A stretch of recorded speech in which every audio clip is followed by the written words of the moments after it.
જય માતાજી ફ્રેન્ડ્સ, આજે આપણે બનાવશું એક સિક્રેટ વસ્તુ ઉમેરીને આથીલા લીંબુ, જેનાથી આપણા લીંબુ લાંબા સમય સુધી ખવાય તેવા રહેશે. વર્ષો સુધી ખાશો ને તો પણ કાંઈ નહીં થાય. લીંબુમાં ફૂગ પણ જરાય નહીં થાય, ટેસ્ટી બનશે અને એના બેનિફિટ પણ વધી જશે. રોજ તમે આ લીંબુની ખાલી અડધી કટકી ખાવ ને તો બી તમને ગેસમાં ઘણી રાહત રહે છે. હવે આપણે લઈ લઈશું તાજા લીંબુ. લીંબુ આ સિઝનમાં ઘણા સસ્તા હોય છે.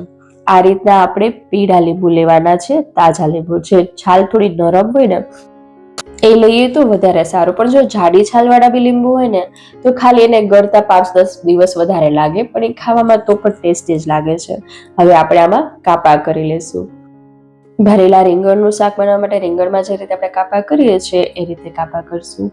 કાપો લીંબુમાં નીચે સુધી કરશું, જેના લીધે મસાલો આપણો બરાબરથી અંદર સુધી ભરાઈ જાય. અને હા, એ પણ ધ્યાન રાખવાનું છે કે લીંબુ સાવ કટ ન થઈ જાય. આ રીતે આપણે બધા લીંબુને કટ કરી લેવાના છે. જોઈ શકો છો તમે આપણે કેટલું અંદર સુધી કાપો કર્યો છે. આ લીંબુ રસવાળા બી વધારે છે. રસવાળા લીંબુ જેમ વધારે હોય ને એ સારું, એનાથી એ ગળી જલ્દી જાય. અને ઘણાને એવું થતું હશે કે લીંબુ ઉપરથી દાગવાળા છે તો એ ભરાય નહીં, એ બગડી જશે, ફૂગ લાગી જશે, પણ ના, એવું નથી. લીંબુમાં દાગ તો દરેક લીંબુમાં થોડા થોડા હોય જ છે. એ અંદરથી બગડેલા નથી હોતા, ખાલી બસ સિઝનના લીધે થોડા ઘણા એવા દાગ થઈ જાય છે. આ રીતે આપણે બધા લીંબુમાં કાપા કરી લીધા છે. હવે આપણે ભરવા માટે મસાલો તૈયાર કરશું. તેના માટે આપણે 3 ચમચા જેટલું મીઠું ઉમેરશું અને 1 ચમચો હળદર ઉમેરશું. અહીંયા તમે સિંઘવું મીઠું યુઝ કરતા હોય તો એ પણ ઉપયોગમાં લઈ શકો છો. અને 1 ચમચો દળેલી ખાંડ ઉમેરશું. આનાથી લીંબુ આપણા ગળી બહુ જલ્દી જશે અને ટેસ્ટ પણ સરસ આવશે. એની ખટાશ છે થોડીક બેલેન્સ થઈ જશે. અને હવે ઉમેરશું સિક્રેટ વસ્તુ મરીનો પાવડર. 1 ચમચી મરીનો પાવડર ઉમેરીને આપણે મસાલો મિક્સ કરી દઈશું. આનાથી આપણા લીંબુમાં ફૂગ પણ નહીં લાગે અને ટેસ્ટ પણ સારો આવશે. અને લીંબુના અથાણું આપણે જે માટે ખાતા હોય છે ને કે ગેસ ના થાય, કબજિયાતમાં રાહત રહે, ઘણા બધા બેનિફિટ હોય છે આપણે આથેલા લીંબુ ખાવાના. તો બસ એમાં બેનિફિટ વધારે મળે છે. અહીંયા મરીનો પાવડર આપણે થોડોક ઓછો લાગ્યો છે તો આપણે એ પાછો ઉમેરી દઈશું 1 ચમચી. આને બરાબરથી મિક્સ કરી અને આપણે લીંબુ ભરી લઈશું. લીંબુ ભરવામાં બી આપણે ઘણું ધ્યાન રાખવાનું હોય છે. જો બરાબરથી ભરાશે નહીં તો લીંબુ આપણા ગળશે નહીં અને ટેસ્ટમાં બી ફેર પડી જશે. તો લીંબુ ભરતી વખતે ધ્યાન રાખવાનું કે લીંબુનો મસાલો લીંબુમાં ઊંડે સુધી પહોંચી જાય અને વધારે મસાલો આપણે ભરવાના છે. વજન દઈને આપણે મસાલો આમાં ભરવાનો છે.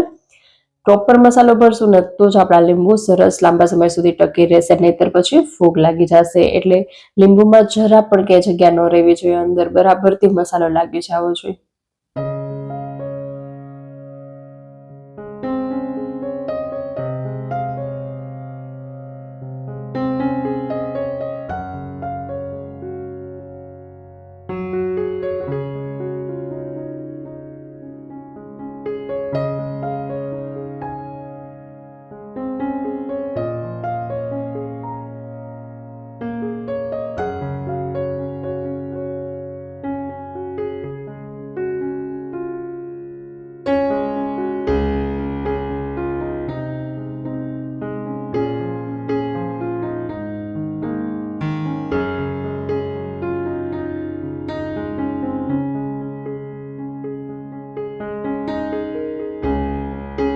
આ રીતે આપણે બધા લીંબુ ભરી લીધા છે. ને જે મસાલો વધ્યો છે એ મસાલો પણ આપણે લીંબુમાં જ્યારે બરણીમાં ભરશું ત્યારે ઉપર બધો મસાલો છાંટી દઈશું. તૈયાર છે આપણા આથેલા લીંબુ. હવે આપણે આગળ જતા કઈ રીતે ગળે છે, શું છે એ બી બતાવશું. મારે જે પહેલાના આથેલા લીંબુ છે એ હું તમને બતાવીશ. અમારા ઘરમાં રેગ્યુલર બપોરે જમવામાં લેવાતા હોય છે. આ લીંબુ 6 મહિના પહેલા આથેલા લીંબુ છે. જોઈ શકો છો તમે કેટલા મસ્ત ગળી ગયા છે અને ફંગસ બી નથી લાગી. આ લીંબુ જેમ જૂના થાય છે ને એમ એને ખાવાની મજા આવતી જાય છે. જેમ વધારે લાંબા સમય સુધી રહેશે ને એમ એનો ટેસ્ટ વધતો જશે. અને આપણે જો ઉનાળામાં લીંબુ મોંઘા થઈ ગયા હોય છે ત્યારે દાળ શાક કંઈમાં નાખવું હોય ને લીંબુ ઘરમાં ના હોય તો આપણે આનો રસ નાખી શકીએ છીએ. લીંબુના અંદરનો ભાગ છે એ થોડો છુંદો કરીને આપણે, અને આ છે 20 દિવસ પહેલા આથેલા લીંબુ. જેવો લીંબુનો વધારો થતો જાય ને એવા લીંબુ આથી નાખીએ, જેના લીધે લીંબુ ગળતા જાય અને ખવાતા જાય. જો થોડાક જ દિવસમાં આ લીંબુ પણ આપણું સરસ ગળી ગયું છે, ખાવા જેવું થઈ ગયું છે. હવે ઓલા લીંબુ પણ આપણે બરણીમાં ભરી લઈશું.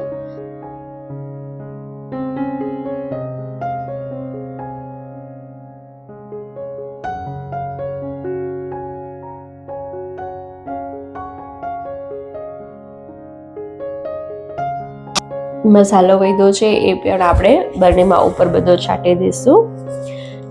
અને તૈયાર છે આપણા આથેલા લીંબુ. તો તમને આ વિડીયો કેવો લાગ્યો એ કમેન્ટ સેક્શનમાં લખીને જરૂર કહેજો. અને આ વખતે તમે પણ આથેલા લીંબુ આ રીતે જ બનાવજો. જો કે દરેક ઘરમાં લીંબુ આથેલા બનતા જ હોય છે, પણ બસ આ એક ટિપ્સથી બનાવશો ને તો ખૂબ જ ટેસ્ટી બનશે.